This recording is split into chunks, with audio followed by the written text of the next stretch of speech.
Breaking, multi-billionaire Hugo Salinas Price just issued a dire warning and said we may see the price of gold spike to $13,000.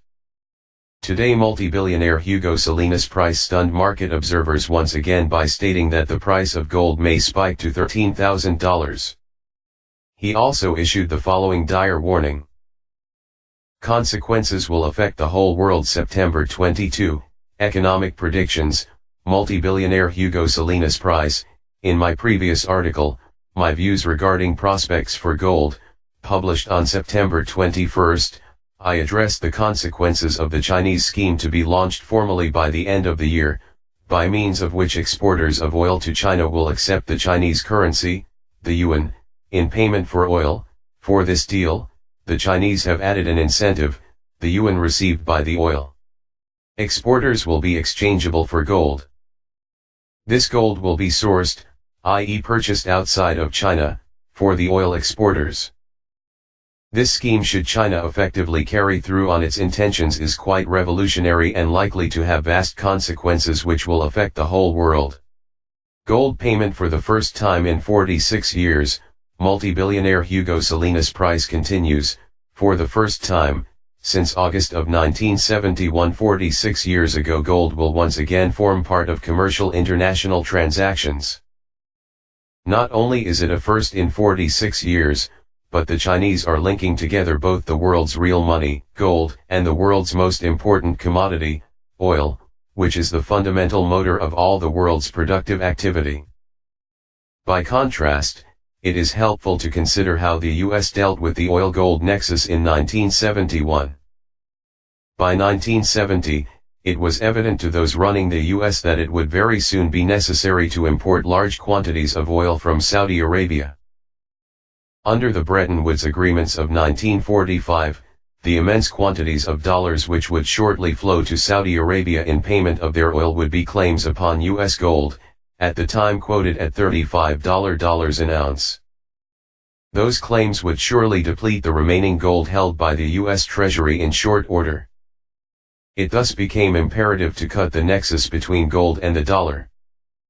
Accordingly, on August 15, 1971, the US did just that. The US went off gold and continued to pay dollars for Saudi oil.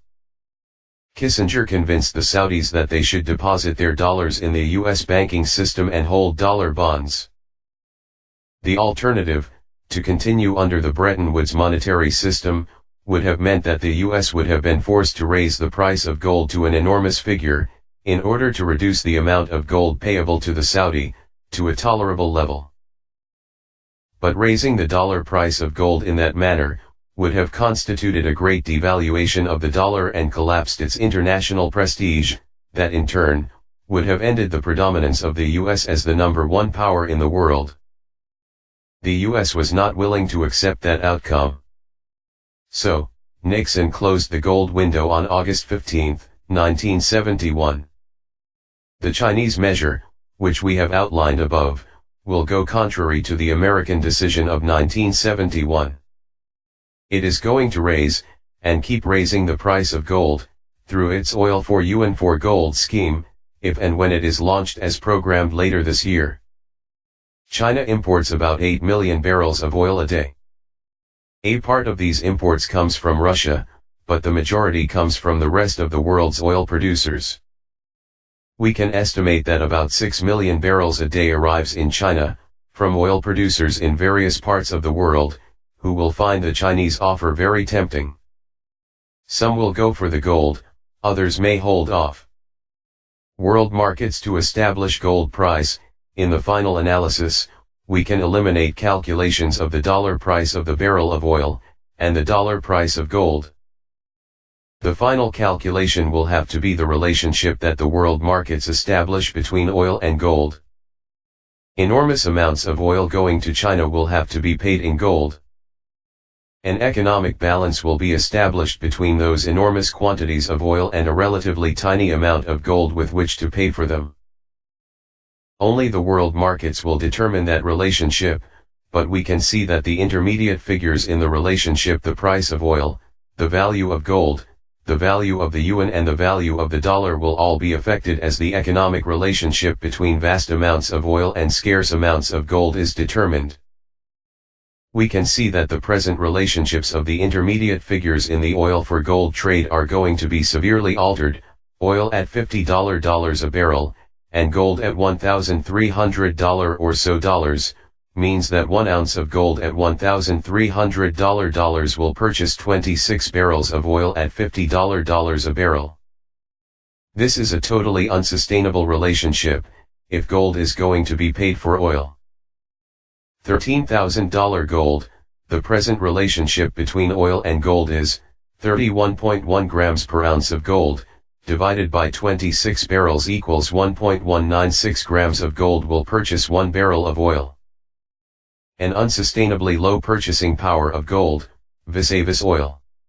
At $13,000 per gold ounce, 1 barrel of oil, at $50, will be bought with 0.1196 grams of gold. Perhaps we may see $13,000/ounce gold in the not distant future.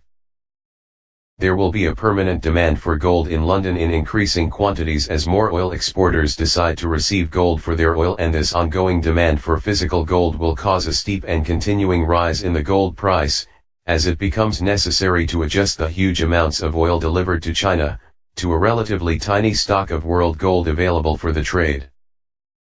The Great Devaluation, it is quite impossible to predict at what relationship the production of oil and the availability of gold will stabilize.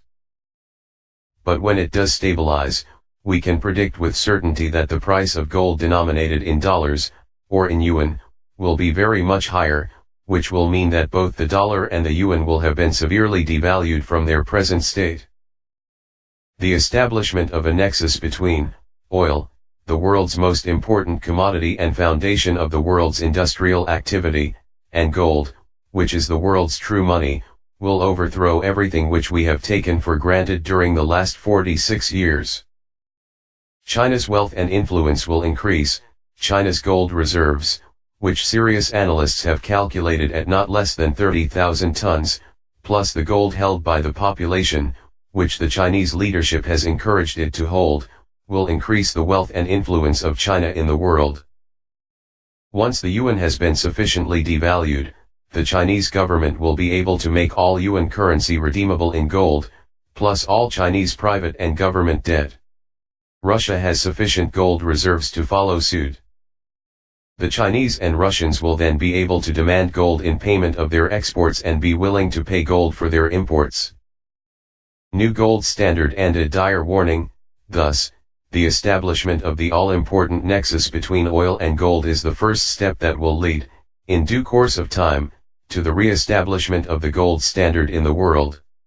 Needless to say, the very big devaluation of the dollar will place the US in an extremely difficult situation. On this sobering subject, perhaps another outline here, in the future.